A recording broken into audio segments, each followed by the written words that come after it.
आप देख रहे हैं लाइव इंडिया हर पल।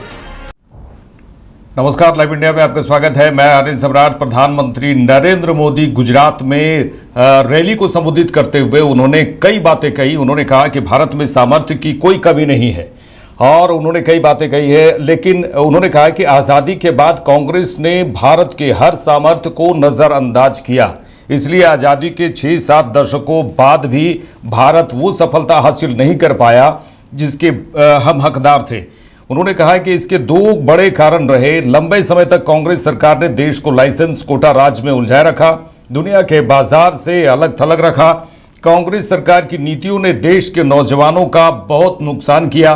प्रधानमंत्री नरेंद्र मोदी ने यह भी कहा कि 2047 तक हम कैसे विकसित होना है हमें, और उन्होंने कहा कि तो भारत को आत्मनिर्भर होना ही होगा, इसके अलावा कोई विकल्प नहीं है। 140 करोड़ देशवासियों का एक ही संकल्प होना चाहिए, चिप हो या शिप, हमें भारत में ही बनाने होंगे।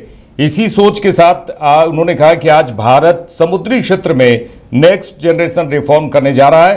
देश के समुद्री क्षेत्र को मजबूती देने के लिए यह एक बहुत ऐतिहासिक निर्णय हुआ है। अब सरकार ने बड़े जहाजों को इंफ्रास्ट्रक्चर के रूप में मान्यता दे दी है। कोई कमी नहीं है, लेकिन आजादी के बाद कांग्रेस ने भारत के हर सामर्थ्य को नजरअंदाज किया। इसलिए आजादी के 6-7 दशकों बाद भी भारत वो सफलता हासिल नहीं कर पाया जिसके हम हकदार थे। इसके 2 बड़े कारण रहे। लंबे समय तक कांग्रेस सरकार ने देश को लाइसेंस कोटा राज में उलझाए रखा, दुनिया के बाजार से अलग थलग रखा, और फिर जब ग्लोबलाइजेशन का दौर आया तो सिर्फ इंपोर्ट का ही रास्ता पकड़ लिया गया, और उसमें भी हजारों लाखों करोड़ों के घोटाले कर दिए गए। कांग्रेस सरकारों की नीतियों ने देश के नौजवानों का बहुत नुकसान किया। 47 जब देश की आजादी के 100 साल होंगे, 2047 तक विकसित होना है तो भारत को आत्मनिर्भर होना ही होगा। आत्मनिर्भर होने के अलावा भारत के पास कोई विकल्प नहीं है। 140 करोड़ देशवासियों का एक ही संकल्प होना चाहिए,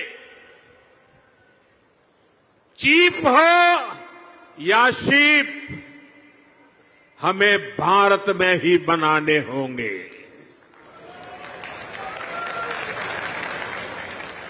इसी सोच के साथ आज भारत का मैरीटाइम सेक्टर भी नेक्स्ट जनरेशन रिफॉर्म्स करने जा रहा है। आज से देश के हर मेजर पोर्ट को भांति भांति के डॉक्यूमेंट से, अलग अलग प्रोसेस से मुक्ति मिलेगी। वन नेशन वन डॉक्यूमेंट और one nation one port process अब व्यापार कारोबार को और सरल करने वाली है। हाल में ही जैसे हमारे मंत्री जी सर्बानंद सोनोवाल जी ने बताया, मॉनसून सेशन के दौरान पार्लियामेंट में हमने ऐसे अनेक पुराने कानूनों को बदला है जो अंग्रेजों के जमाने से चले आ रहे थे। हमने मैरीटाइम सेक्टर में अनेक रिफॉर्म करने का सिलसिला शुरू किया है। हमारी सरकार ने 5 मैरीटाइम कानूनों को नए अवतार में देश के सामने रखा है। इन कानूनों से और इन कानूनों के आने से शिपिंग सेक्टर में, पोर्ट गवर्नेंस में एक बहुत बड़ा बदलाव आएगा। साथियों, भारत सदियों से बड़े बड़े जहाज बनाने में एक्सपर्ट रहा है। नेक्स्ट जनरेशन रिफॉर्म्स देश के इस भूले हुए गौरव को फिर वापस लाने में मदद करेंगे। बीते दशक में हमने 40 से अधिक शिप्स और पनडुब्बियां नेवी में इंडक्ट की है।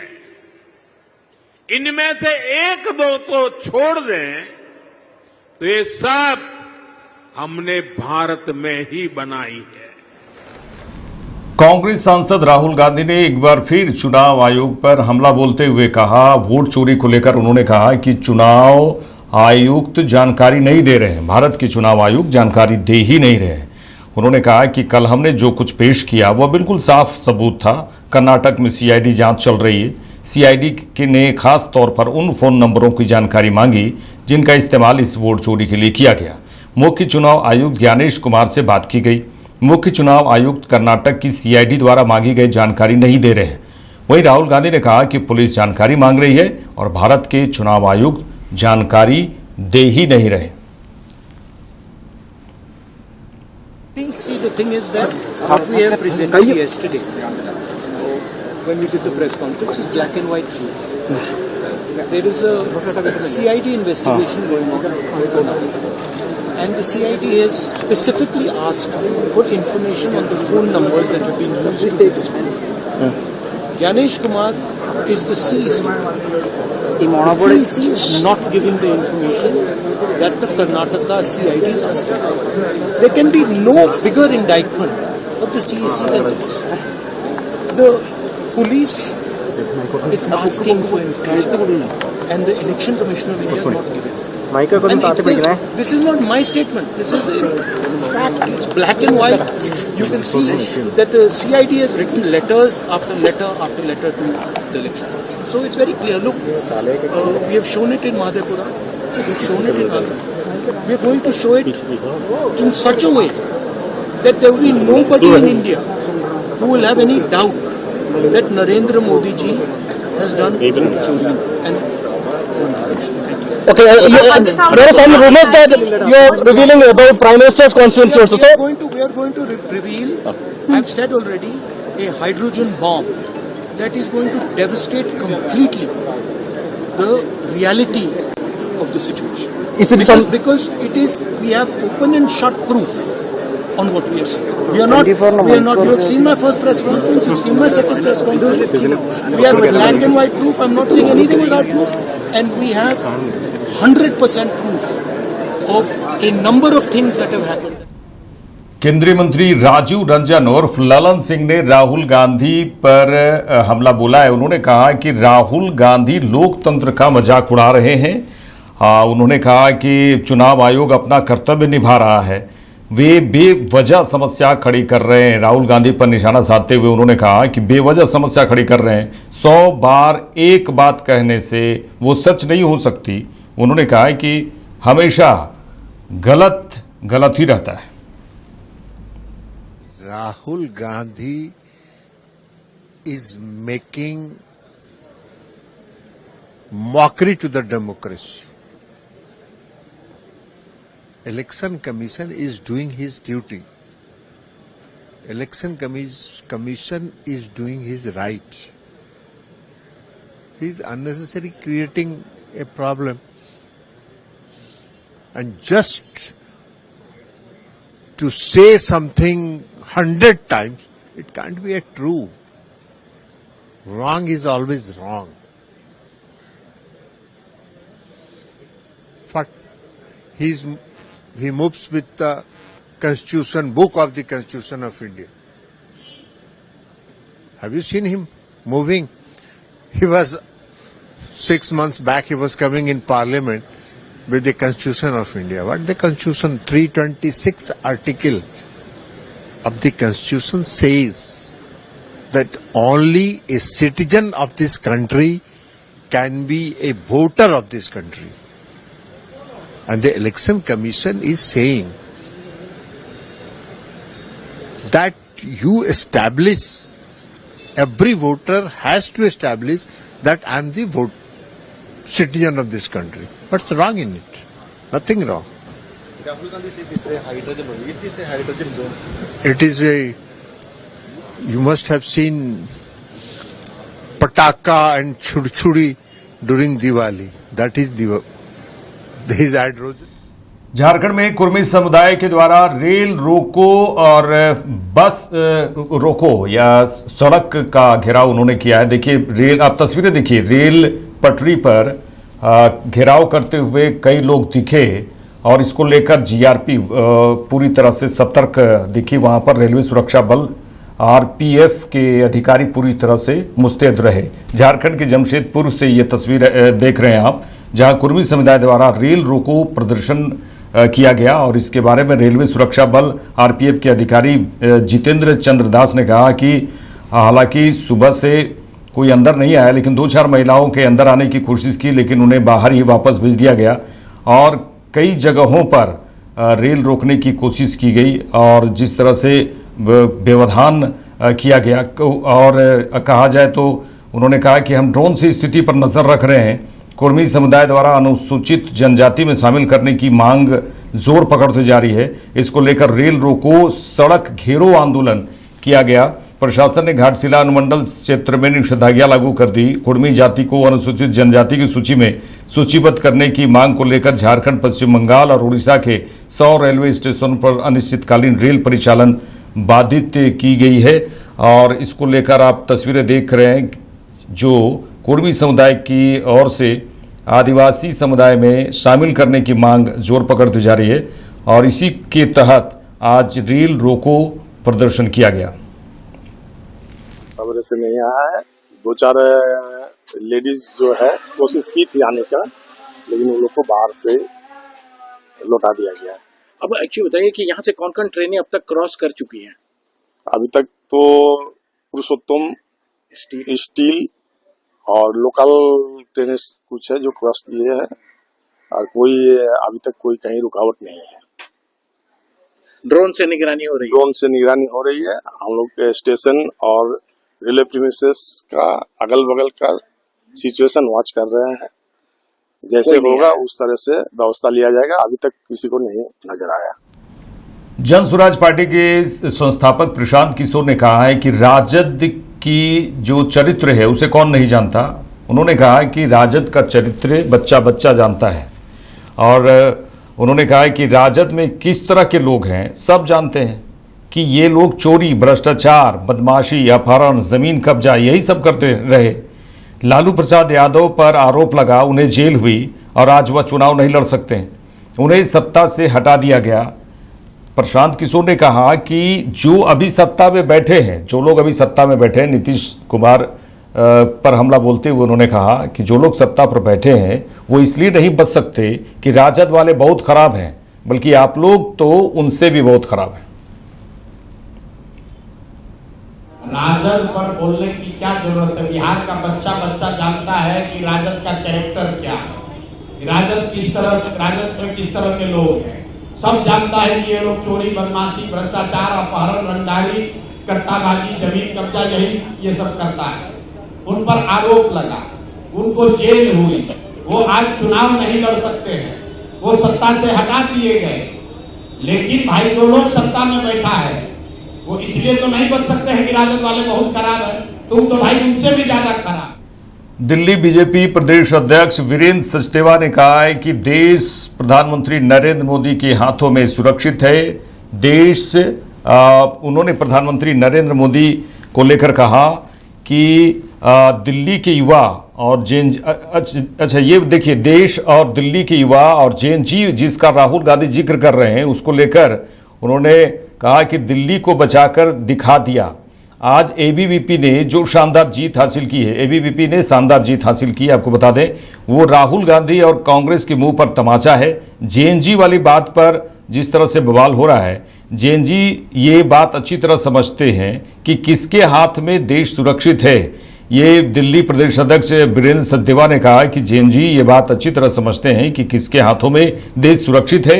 देश प्रधानमंत्री नरेंद्र मोदी के हाथ में सुरक्षित है, तो राहुल गांधी निराधार बात करते हैं। देश के युवा, दिल्ली के युवा और जेएनजी जिसका जिक्र राहुल गांधी कर रहे हैं वो देश को बचाएंगे। उन्होंने दिल्ली को बचा के दिखा दिया। आज एबीवीपी ने जो शानदार जीत हासिल की है कांग्रेस के ऊपर, वो राहुल गांधी पे भी और कांग्रेस के मुंह पे तमाचा है। उनको समझ में आना चाहिए कि पूरा देश इस बात को जानता है कि जब जहां जहां देश के दुश्मनों की बात होगी, जहां जहां वो लोग जो विदेशी ताकतों के हाथ में खेल रहे होंगे, वहां वहां राहुल गांधी खड़े हुए नजर आते हैं। तो जेएनजी ये बात अच्छी तरह से समझती है कि देश किसके हाथ में सुरक्षित है। देश माननीय प्रधानमंत्री श्रीमान नरेंद्र मोदी के हाथ में सुरक्षित है और विश्व गुरु बनने की जो शक्ति भारत में है, प्रधानमंत्री जी उस दिशा में भारत को ले जा रहे हैं। आज हम विश्व की चौथी सबसे बड़ी आर्थिक शक्ति हैं, तो उसके पीछे एक विजन है, काम है। तो ये राहुल गांधी को समझ में नहीं था। राहुल गांधी मुझे लगता है कि टॉपिक लेस, बेसलेस और इस तरह की बातें करते हैं जिसका कोई वजूद नहीं है, और वो किस दुनिया में जीते। केंद्रीय मंत्री नित्यानंद राय ने एक बार फिर राहुल गांधी पर निशाना साधा है। उन्होंने कहा है कि बिहार यात्रा जो राहुल गांधी ने की, वो उस यात्रा का मतलब घुसपैठिया बचाओ यात्रा था। केंद्रीय मंत्री नित्यानंद राय ने लोकसभा में विपक्ष के नेता और कांग्रेस सांसद राहुल गांधी के जेएनजी वाले पोस्ट पर कहा कि पूरा देश और बिहार जानता है कि वोटर चोर वो कौन है। ये कांग्रेसी वोटर चोर 78,000 वोट चोरी कर संविधान निर्माता डॉक्टर भीमराव अंबेडकर को सदन में जाने से रोका, और अभी बिहार में एसआईआर के खिलाफ उन्होंने यात्रा निकाली। उनकी यात्रा का मतलब घुसपैठिया बचाओ यात्रा था। देखिए, वोटर चोर कौन है पूरा देश जानता है, बिहार जानता है। ये कांग्रेसी वोटर चोर 78,000 वोट चुराकर संविधान निर्माता डॉक्टर भीमराव अंबेडकर को सदन में जाने से रोका, और अभी बिहार में एसआईआर जो हो रहा है उसके खिलाफ उन्होंने यात्रा निकाली। उनकी यात्रा का क्या मतलब था? घुसपैठिया बचाओ यात्रा। मैं यहाँ बिहार के सीमांचल क्षेत्रों में खड़ा हूँ। यहाँ गांव-गांव में बांग्लादेशी और रोहिंग्या घुसपैठिए आकर यहाँ के डेमोग्राफी को चेंज किया है। एलजेपी रामविलास से सांसद राजेश वर्मा ने कहा है कि हमें सम्मानजनक सीट मिलनी चाहिए, हमारी पार्टी को सम्मानजनक सीट मिलनी चाहिए। एलजेपी रामविलास सांसद राजेश वर्मा हैं, और उन्होंने कहा कि देश के प्रधानमंत्री नरेंद्र मोदी के सभाओं के बाद बिहार में अगर किसी नेता के सभा में इतनी भीड़ देखने को मिल रही है तो वे चिराग पासवान के सभा में है। युवाओं की एक बड़ी आबादी है, और वे आबादी किसी नेता को अपना सम्मान और प्यार दे रही है, तो उनके भाव को ध्यान में रखते हुए सम्मानजनक सीट हमारी पार्टी को मिलनी चाहिए। 2015 में हमारी पार्टी ने 43 सीटों पर चुनाव लड़ा था। आज के परिप्रेक्ष्य में यदि ये देखा जाए तो मुझे लगता है कि उससे ज़्यादा सीटों पर चुनाव लड़ने का मौका हमारी पार्टी को मिलना चाहिए। नहीं, बिल्कुल सही उन्होंने कहा कि भैया इस तरीके की भ्रामक खबरें कई सोशल मीडिया, कई मीडिया चैनल के द्वारा चलाई गई, लेकिन इस बात को कहीं भी नज़रअंदाज नहीं किया सकता है कि जिस नेता ने लोकसभा में 100% का रिकॉर्ड बनाया और विधानसभा में 6% से ज़्यादा का मतदान पाया, और आज बिहार के तमाम प्रमंडलीय स्तर पर जब नव संकल्प सम्मेलन हो रहा है, मुझे लगता है कि देश के यशस्वी प्रधानमंत्री जी की सभाओं के बाद यदि बिहार में किसी नेता के सभा में इतनी भीड़ देखने को मिल रही है तो उसका नाम चिराग पासवान है। तो स्वाभाविक सी बात है, जब एक युवा वर्ग जो सभी जात धर्म मजहब से ऊपर उठकर एक बड़ी आबादी है, अगर वो बड़ी आबादी किसी नेता को अपना सम्मान और प्यार दे रही है तो उनके भाव को ध्यान में रखते हुए एक सम्मानजनक सीट ज़रूर हमारी पार्टी को मिलनी चाहिए। कितनी सम्मानजनक सीट आप लोग एक्सपेक्ट करते हैं? देखिए, सम्मानजनक सीटें कितनी होगी ये तो सभी पार्टी दल के वरीय नेता मिलकर तय करेंगे, लेकिन जब 2015 की बात हम लोग करें तो 2015 में 43 सीटों पर हमारी पार्टी चुनाव लड़ी थी। तो आज के परिप्रेक्ष्य में यदि ये देखा जाए तो मुझे लगता है कि उससे ज़रूर ज़्यादा सीटों पर चुनाव लड़ने का हमारी पार्टी को मौका मिलना। मेरे साथ इस बुलेटिन में इतना ही। देश दुनिया के तमाम खबरों के लिए देखते रहिए लाइव इंडिया। नमस्कार।